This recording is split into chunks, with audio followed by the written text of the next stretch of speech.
Yes, so we had left yesterday with a question.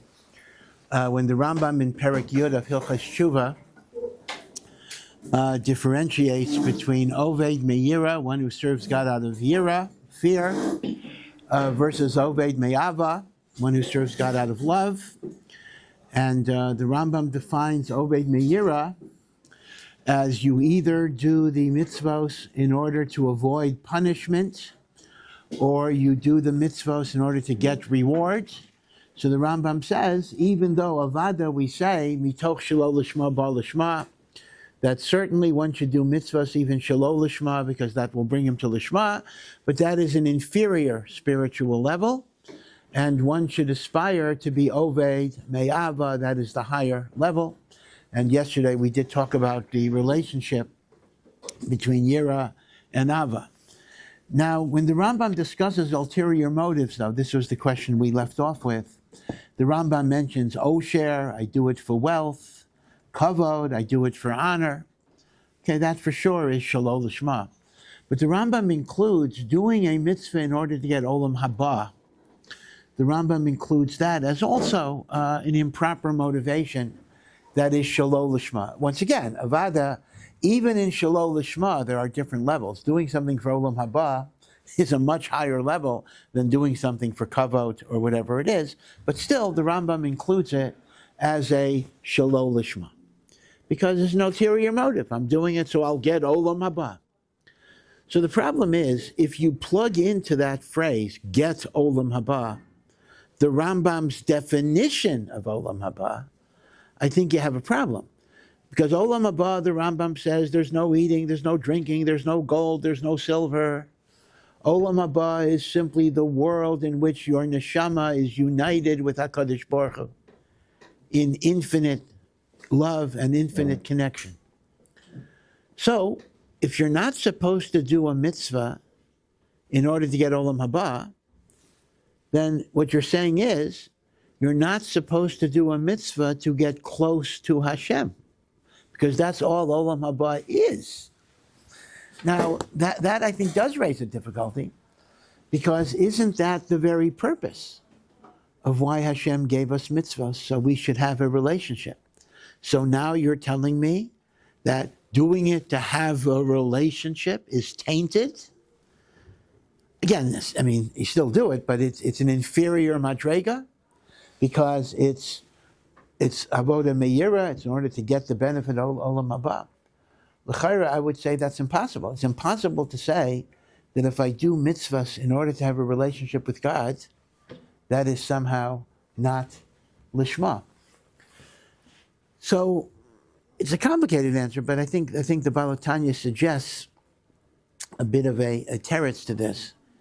And that is, even a relationship to God can be, so to speak, monetized. Meaning, what does it mean that I do a mitzvah in order to have a relationship with God? I mean, you could look at your relationship with God the same way you look at $1 billion in your bank account, like another notch on your belt, another brownie point. And when you look at the relationship to Hashem itself as kind of a narcissistic, personal reward that you're getting, then even that can be tainted. And of course, and the way to understand this is let's look at human love itself. Let's look at human love. Let's look at the love of a husband and a wife, a man and a woman, which, by the way, the Rambam is going to use, you'll see in a few moments, as the paradigm for love of Hashem. You know, they tell the story, it's a famous story, you probably even have heard it before, of a bacher in Yeshiva who was ravenously eating fish. It was at lunch and he was eating fish. So Reb Leib Chasman, great Baal Musar, went over to him and said, "Why are you eating fish so quickly, so ravenously?" And the boy said, a young boy, says, "I love fish." He says, "You love something, so you chew it up and spit out the bones? Is that what you do when you love something? If you love the fish, you would want to keep it in the ocean so it could flourish or whatever it would be. So you don't mean you love fish, you love yourself. and you're using the fish as a tool for your self-gratification. You don't love the fish. If you love the fish, you would keep it in the ocean. Now, he was not criticizing eating fish. That wasn't his point.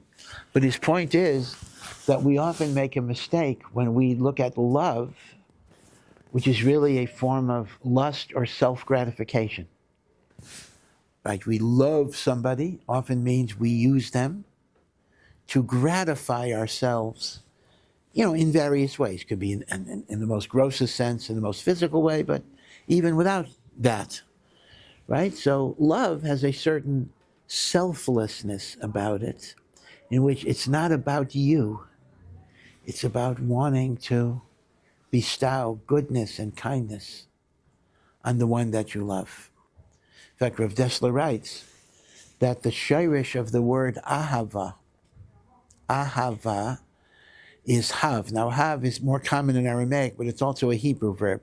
Hav means to give, just like nosan, hav.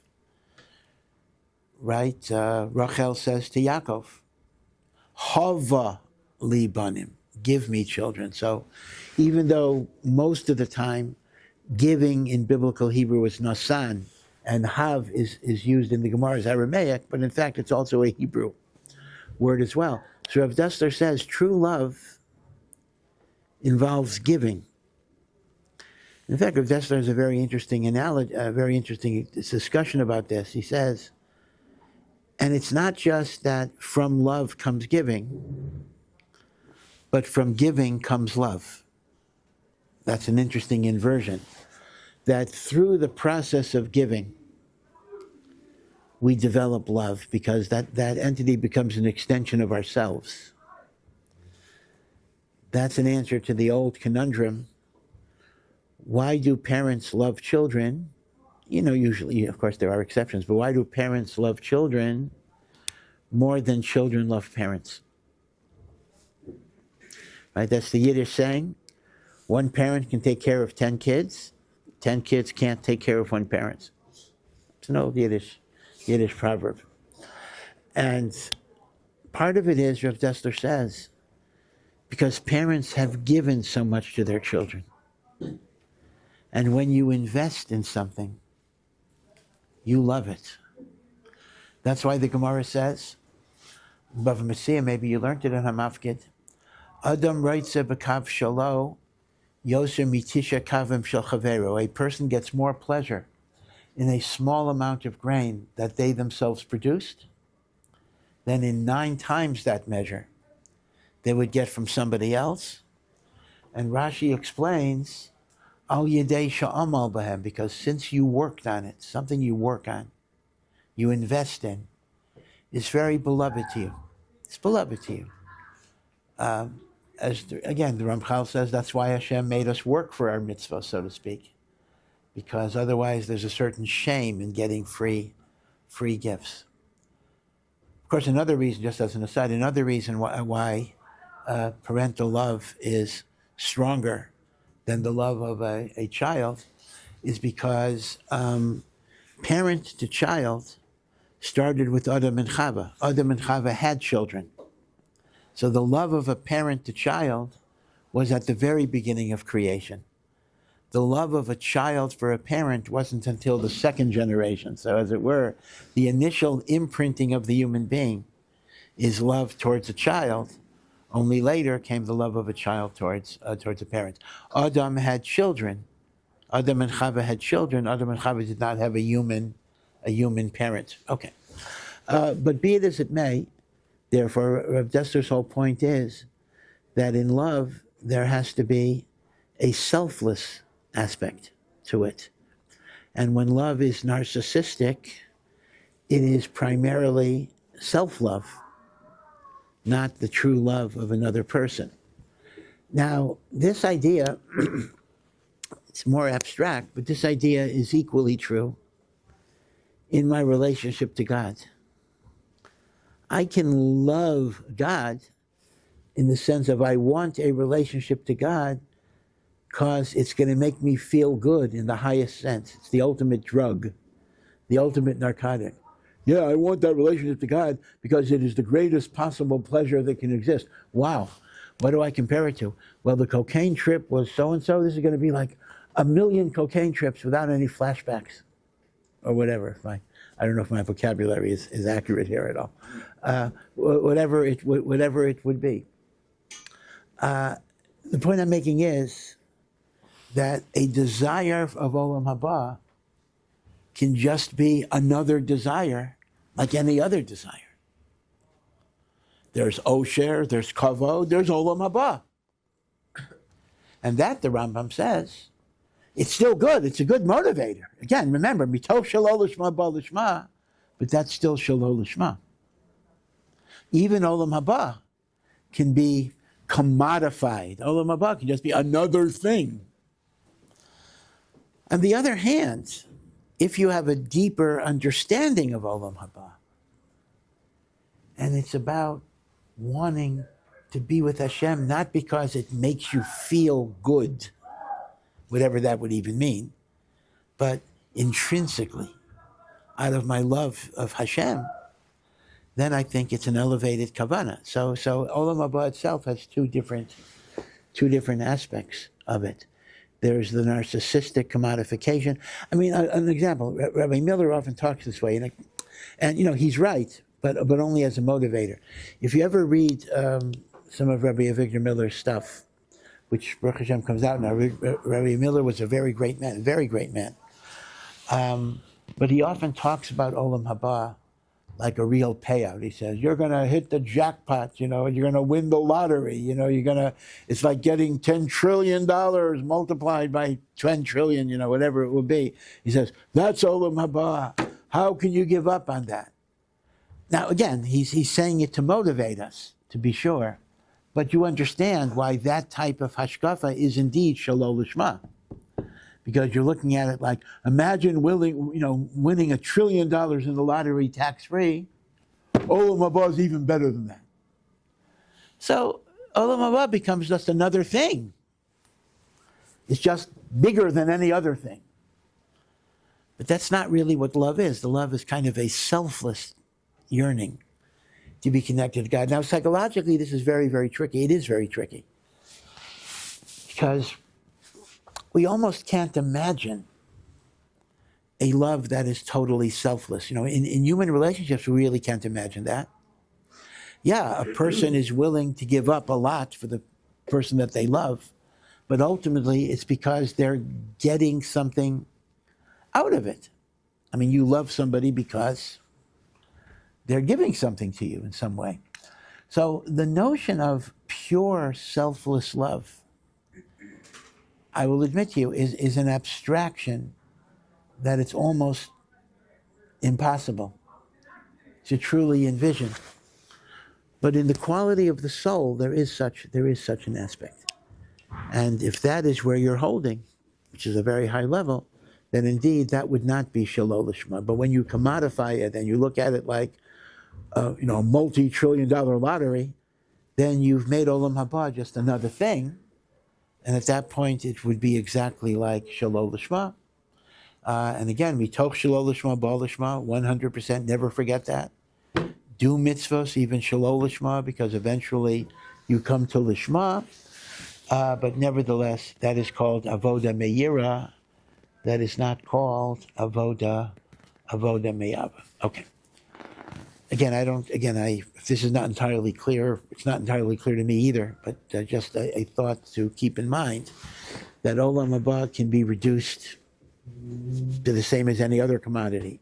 And then in a sense, it gets cheapened, even though we need it as a motivator. Okay. So the Rambam, after the Rambam discussed Avoda Me'ira, the Rambam then discusses Avoda Me'ava. And as I had mentioned, there are two different aspects in loving God, besides the besides the selfish versus selfless. But the idea is, why do I love God? What brings a person to love of God? So there are two psychological mechanisms that bring a person to love God. One is connected to gratitude. Gratitude is an emotion. Gratitude, thankfulness, is an emotion that's very conducive towards feelings of love. I love the person who takes care of me, who has protected me, who sheltered me, who cares for me. That love comes from the gratefulness, the gratitude that I feel to such a person. Okay, that is the love of children to parents. So one way of loving God is you simply look at your life, you look at your world, you look at your family, you look at your community, and you're grateful. We should be grateful for many, many things.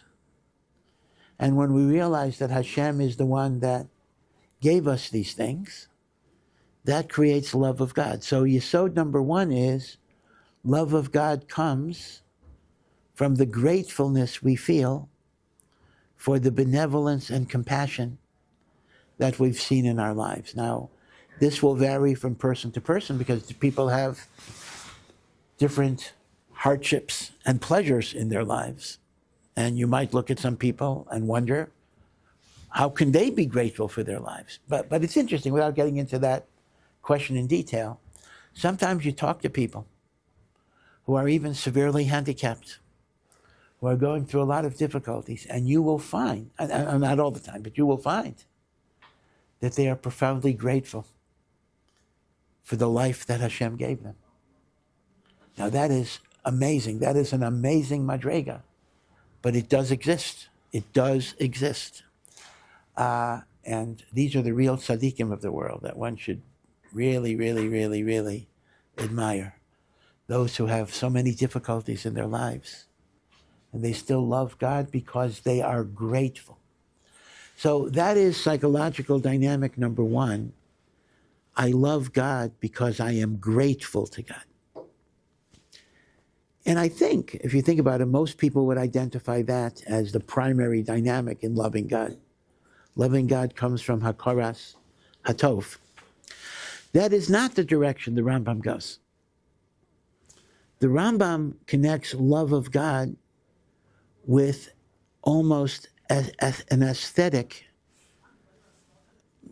Aesthetics means appreciating beauty. The beauty of perfection.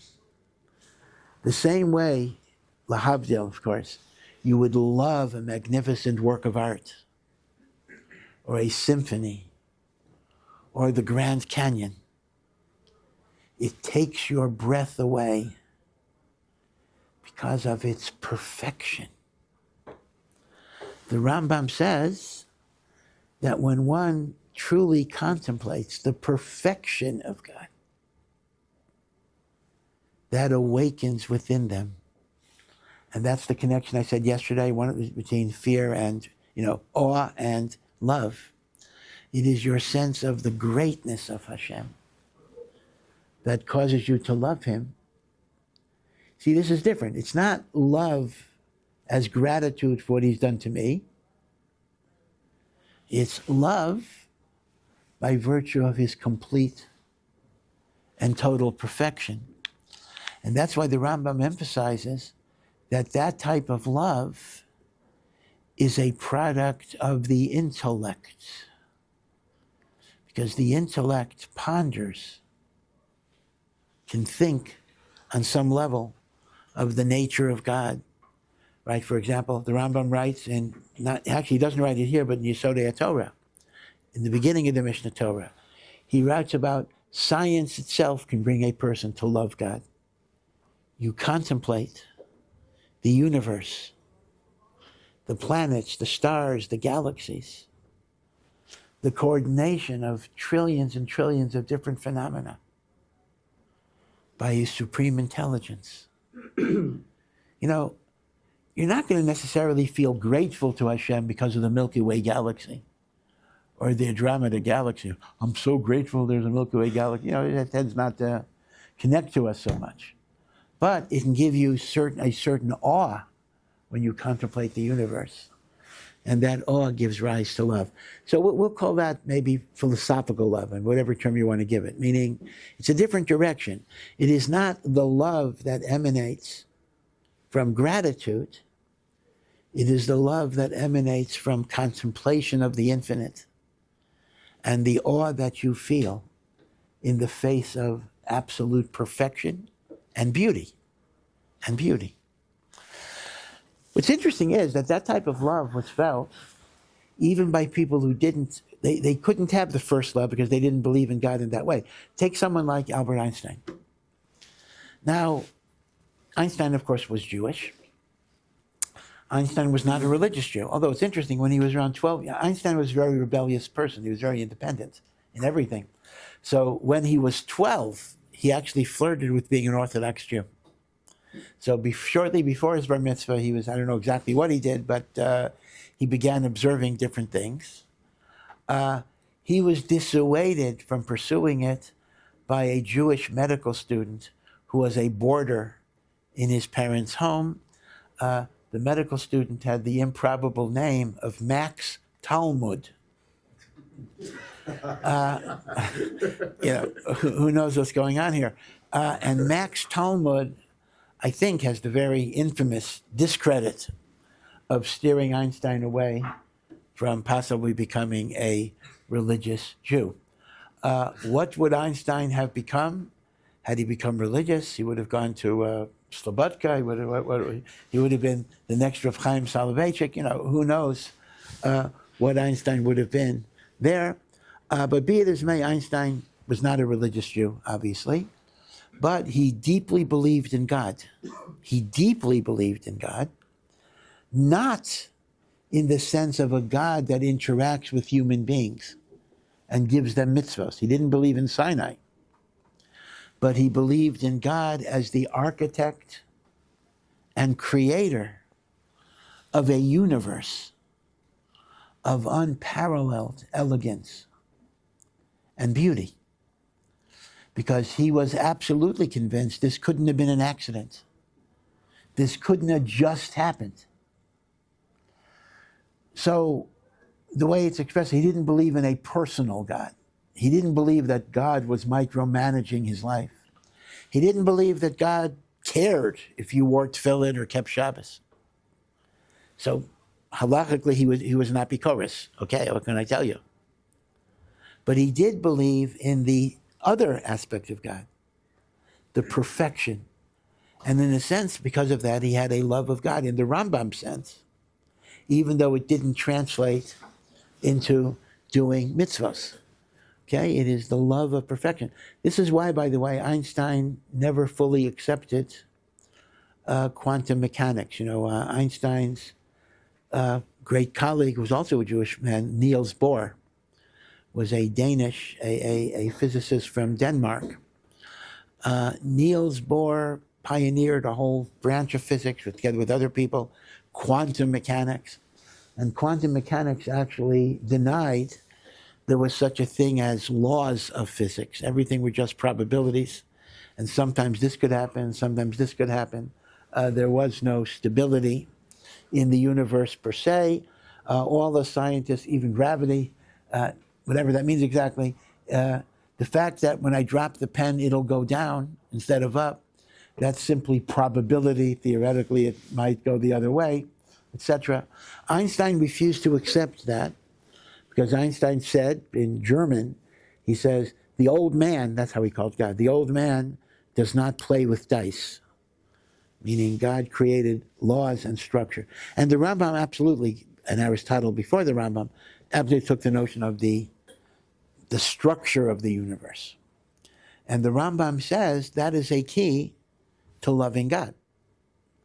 Which means the Rambam takes the position exactly as Einstein put it, that when you contemplate the elegance and complexity and beauty of the interrelated structure of the universe, this will bring you to the love of God.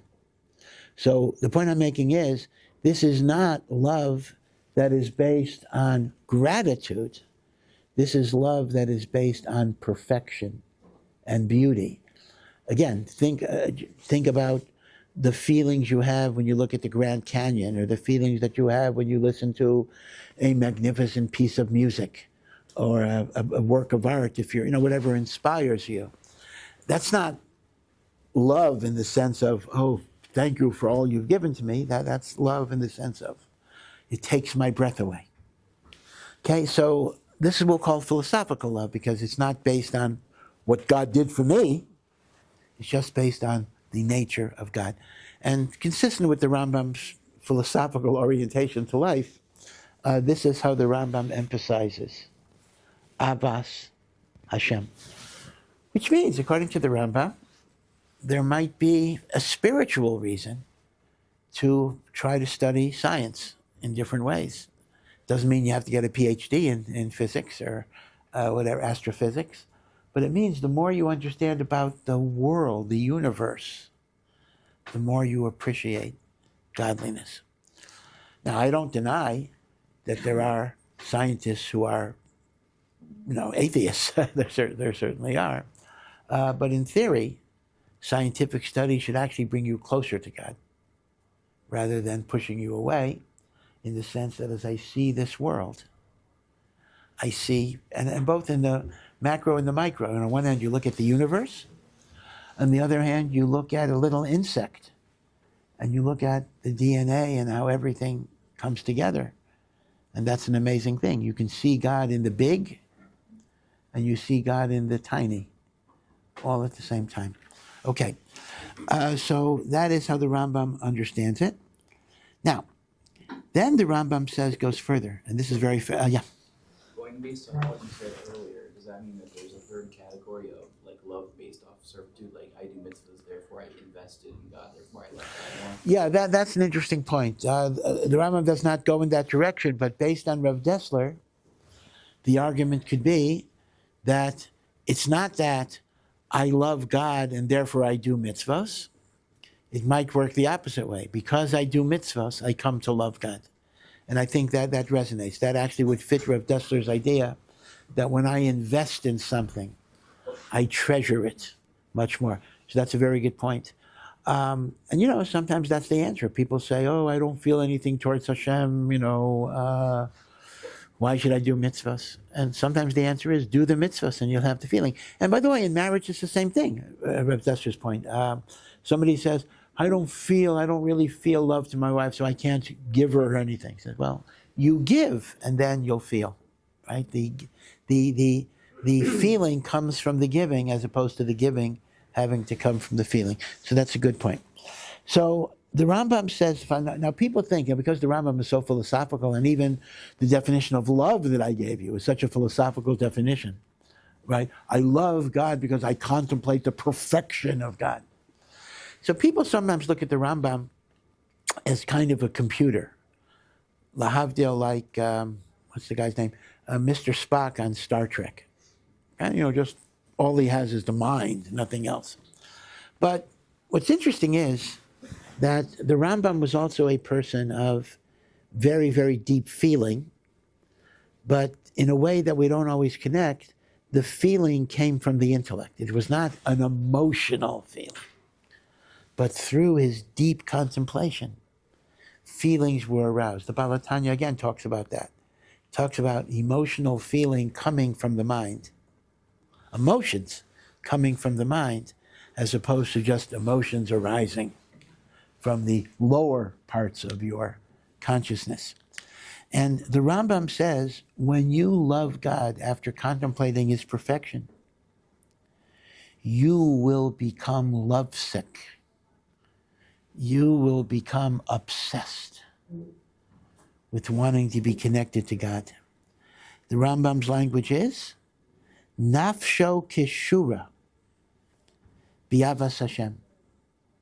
Your soul is totally bound up with loving God. Shogeh bo tamid. Shogeh bo tamid means that's all you think about, is connecting to God. And the Rambam uses a mashal that is a little, I'm not going to say off color, but a little risque. The Rambam says, you are sick with love, just as a man that is obsessed with a woman. This is the Rambam, so don't report me. A man is obsessed with a woman and cannot get his mind off her. The Rambam says, that is what Avas Hashem is, whether you're sitting, whether you're standing, you're eating and drinking. He says, this is going to be your thought all the time. And that is the meaning of the Shema. You shall love Hashem with all of your hearts, with all of your soul, right? Familiar pasuk, with all of your might. And that's what Shlomo HaMelech says in the Song of Songs, Shir HaShirim, which is about romantic love. But it's all a mashal, a parable. Remember, Shir HaShirim was very controversial. There were Chachamim who didn't want Shir HaShirim in the Jewish Tanakh.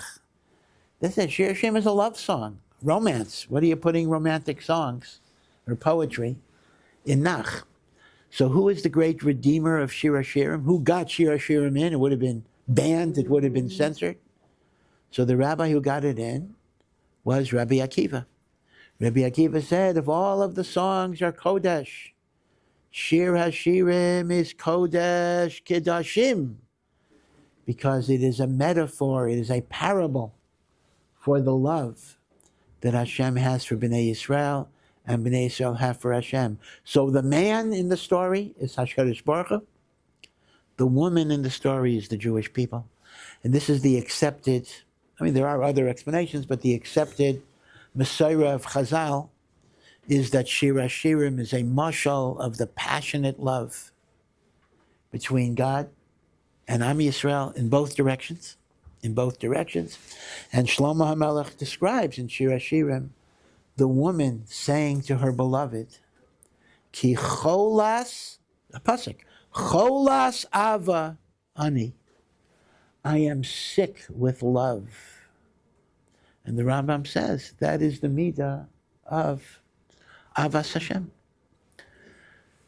So this is hardly the picture of a computer who doesn't have feelings. I think it's fairly obvious. If the Rambam is describing this as Avas Hashem, the Rambam is describing himself. I assume that this is what he's drawing upon, to say that this is what it means to love Hashem, right? That you can't think about it. Now, the language of the Rambam is that the love has to be something that you're shoga botamid. Shoga. So I translated that as you're always thinking about it. The Ravid comments, he's not sure what the word shoga even means, but he actually suggests mishuga, that you're kind of crazed. Now again, at some point I think it gets a little dangerous, You're crazed with love of God. I don't know, that might lead to some bad things. I think about, you kill out people because they're not serving God. The Rambam does not mean that. But ad kedei kach, the Rambam uses fairly extreme language.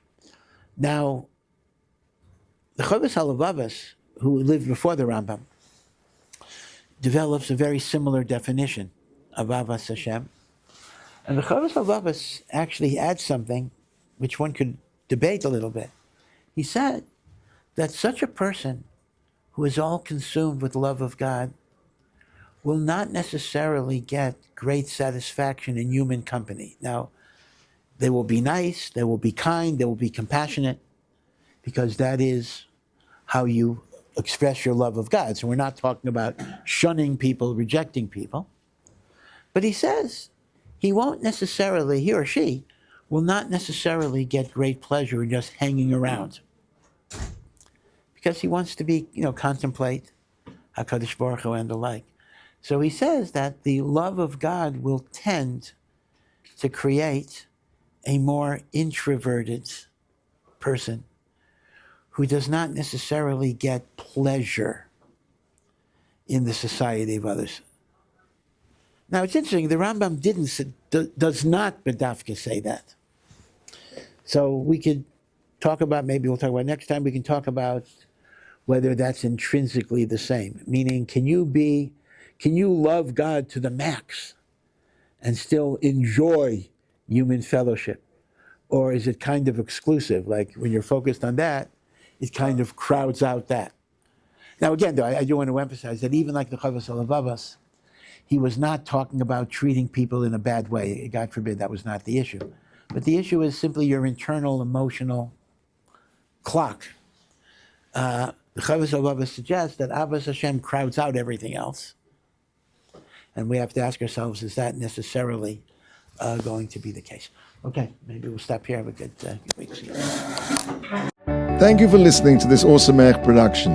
To find out more and to partner in our mission, please visit ohr.edu.